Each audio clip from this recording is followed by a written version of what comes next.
Hi guys, Chapter 8, A Talk at Home. Uh-oh. On Sunday morning, Mr. and Mrs. Arable and Fern were sitting at breakfast in the kitchen. Avery had finished and was upstairs looking for his slingshot. Did you know that Uncle Homer's goslings had hatched? Asked Fern. How many? Asked Mr. Arable. 7, replied Fern. There were 8 eggs, but 1 egg didn't hatch, and the goose told Templeton she didn't want it anymore, so he took it away. The goose did what? Asked Mrs. Arable, gazing at her daughter with a queer, worried look. Told Templeton she didn't want the egg anymore, repeated Fern. Who is Templeton? Asked Mrs. Arable. He's the rat, replied Fern. None of us like him much. Who's us? Asked Mr. Arable. Oh, everybody in the barn cellar. Wilbur and the sheep and the lambs and the goose and the gander and the goslings and Charlotte and me. Charlotte? Said Mrs. Arable. Who's Charlotte? She's Wilbur's best friend. She's terribly clever.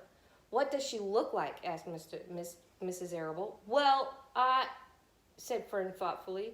She has 8 legs. All spiders do, I guess. Charlotte is a spider? Asked Fern's mother. Fern nodded. A big gray one. She has a web across the top of Wilbur's doorway. She catches flies and sucks their blood. Wilbur adores her. Does he really? Said Mrs. Arable rather vaguely. She was staring at Fern with a worried expression on her face. Oh, yes, Wilbur adores Charlotte. Do you know what Charlotte said when the goslings hatched? I haven't the faintest idea, said Mr. Arable. Tell us. Well, when the first gosling stuck its little head out from under the goose, I was sitting on my stool in the corner and Charlotte was on her web. She made a speech, and she said, I am sure that every one of us here in the barn cellar will be grateful to learn that after 4 weeks of unremitting effort and patience on the part of the goose, she now has something to show for it. Don't you think that was a pleasant thing for her to say? Yes, I do, said Mrs. Arable. Now, Fern, it's time to get ready for Sunday school, and tell Avery to get ready.